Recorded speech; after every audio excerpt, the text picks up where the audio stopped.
Good morning, everybody. Welcome back to Homesteading Off the Grid and another morning ramble. And I'm in the woodshed once again because of 300-pound bear is what we'll call it, roaming around the property. I'm going to talk to you today about spotting timeless opportunities, knowing how to spot them, and jumping at them when you see them. I had one such timeless opportunity arise yesterday, and in years past I couldn't spot these opportunities, but I saw it yesterday for what it was, and I jumped at it as quickly as I could, and it paid off dividends that will last forever, and it was one of the best investments I ever made, and took about an hour of my time, and I'll get to that here in just a second. Now, as far as the bear goes, what we're calling a bear, some people are calling it other things. I don't want to go too far out on that limb today, even though it still is the Halloween season as of this recording. But I went into our garden yesterday.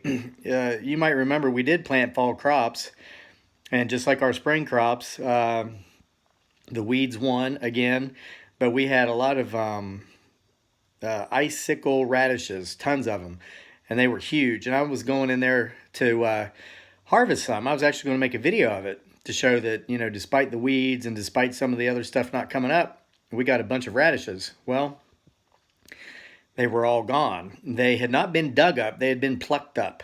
And in the far left-hand corner of the garden's fence, I think it's about 4 feet high. It's at 2x4 inch wiring, 14 or 17 inch or gauge.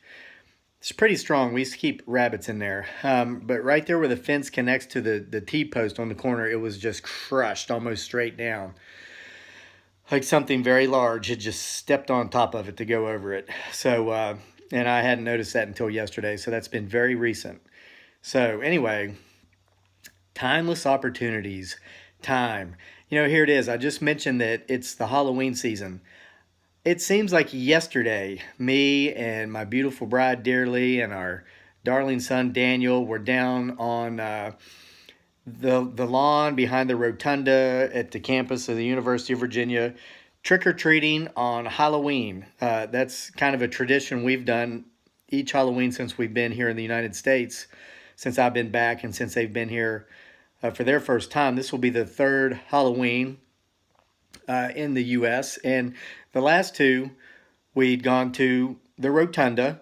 The kids that live in the dorms back there and a lot of the professors, administrators, they just line the breezeway and hand out candy. They hand out toys. I mean, they give out Matchbox cars.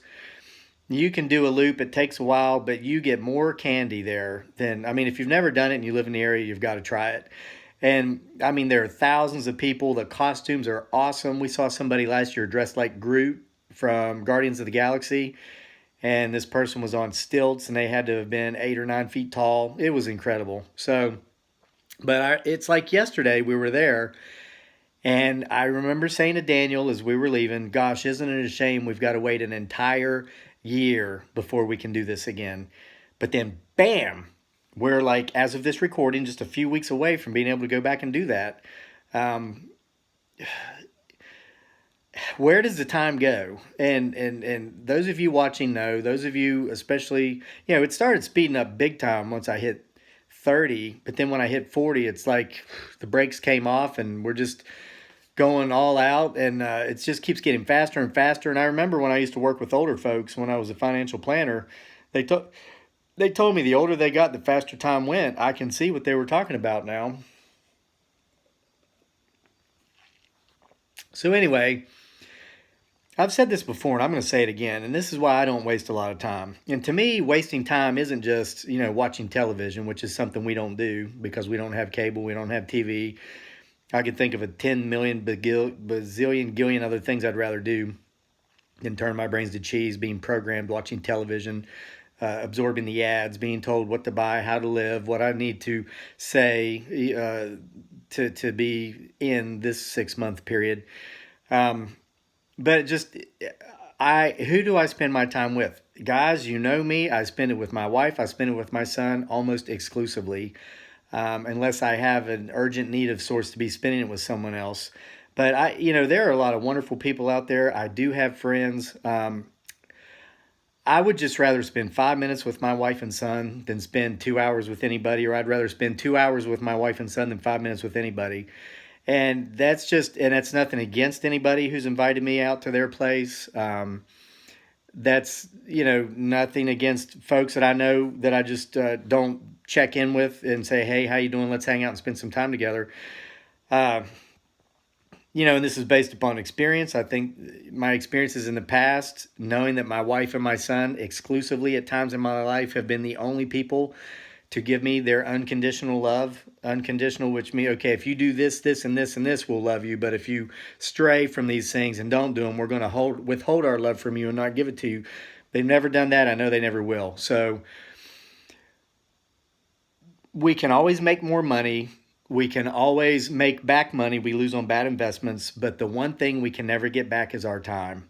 So how do we want to spend it? Who do we want to spend it with? And guys, for me, it's with my wife and my son and doing basically whatever makes us happy as a group. And at times, whatever makes my wife or my son happy at that particular time that I might not really be into.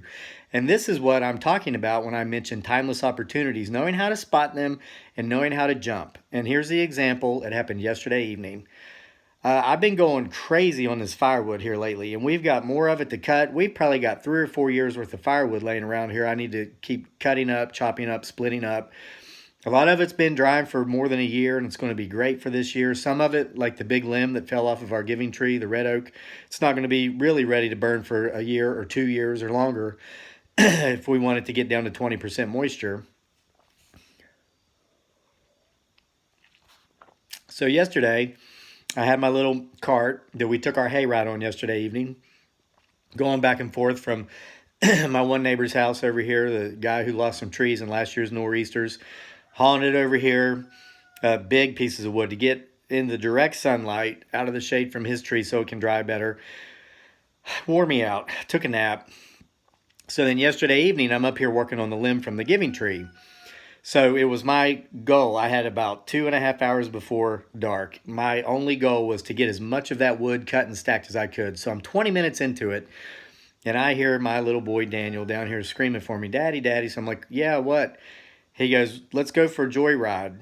And I'm like, oh, in the cart? Okay. And he goes, no, in the car. And he's pointing at the SUV. He goes, let's ride around some country road and find an old country store and stop and get something to eat. Okay, guys, this is a timeless opportunity, and here's why. We love to do that. I've mentioned it before in other videos. We especially love to do it in the fall, this time of year. Look at the leaves. For the last 2 years, when we've gone out to do this, it's kind of always been a struggle to get Daniel on board to go with us. Now, he always loved it once we got out there, but getting him to go was always somewhat of a chore. This was the first time he ever was the one to come up with the idea to do it. Shut up, Roger.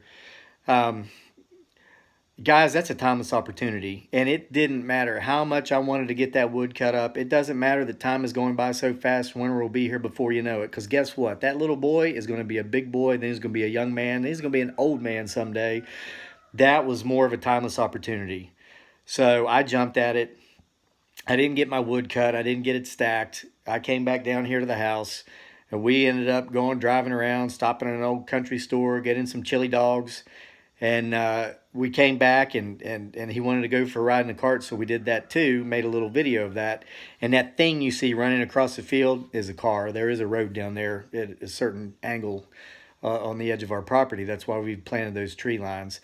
So anyway, guys, this message wasn't about a timeless opportunity with the stock market. I know a lot of you know I used to work with that monster. It's not about that. This is a more precious commodity. This is time spent with those who matter, those who truly matter, those who we love and who love us back unconditionally. And it's my hope that each and every one of you out there watching this has somebody like that in your life.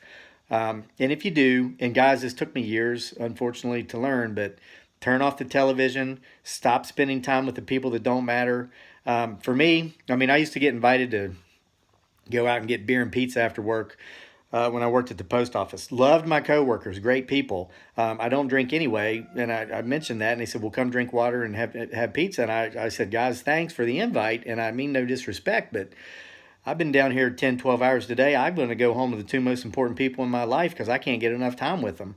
It took me a while, I think, some years of maturing to get to that point, and some loss, unfortunately, uh, to get to that point, taking things for granted that I promise you I never will again. And I hope you don't either. So, guys, there's your morning ramble for the day. When this sun comes up and it's light enough to see, and I know exactly what's creeping around in those woods out there around me, I'm going to get up there and work on that firewood. And I'm going to do that all day until dark, unless if one of the two most important people in my life want to go do something else, in which case I will. So thanks for being here with me again today. By the way, overnight we hit 60,000 subscribers. I want to thank each and every single one of you who've been coming here to listen to some crazy guy talk to himself in his woodshed and up the top of his field in the mornings, and watching his wife cook and watching the family do a few things together. We can't thank you enough for being here. Please check back with us for more later here at Homesteading Off the Grid.